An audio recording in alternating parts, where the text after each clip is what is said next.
রুম্পাস কিচেনে সবাইকে স্বাগতম। বানাচ্ছি টক ঝাল মিষ্টি আমের আচার।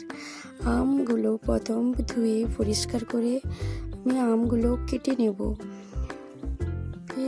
ফির আমি আমের টুকরোগুলো নুন হলুদ দিয়ে মাখিয়ে নেব। তারপর 2-3 ঘন্টা মতো রোদে দিয়ে দেব। তারপর আমি কিছু মশলা করে নেব। মৌরি, জিরে, মেথি, শুকনো লঙ্কা, শুকনো কলাই আমি ভেজে নেব। তারপর মশলাগুলো ভেজে আমি গুঁড়ো করে নেব।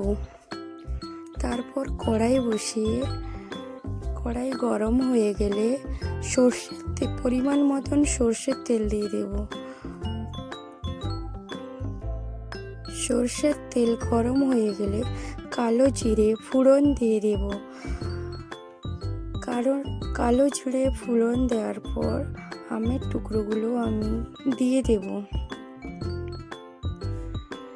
রেসিপিটা যদি আপনাদের ভালো লাগে লাইক সাবস্ক্রাইব করুন।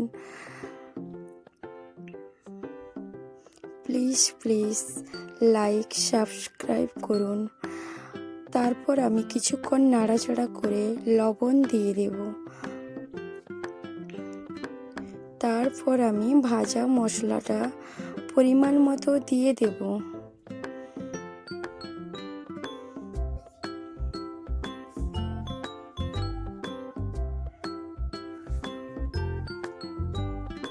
তারপর নাড়াচাড়া করে মশলাটা দিয়ে কিছুক্ষণ কম আঁচে আমি নাড়াচাড়া করব।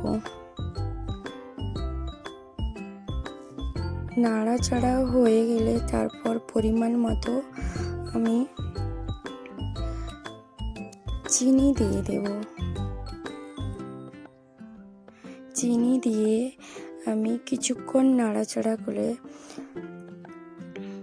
টক ঝাল মিষ্টি আমের আচার রেডি। এইভাবে বানিয়ে দেখুন, খুব ভালো লাগবে।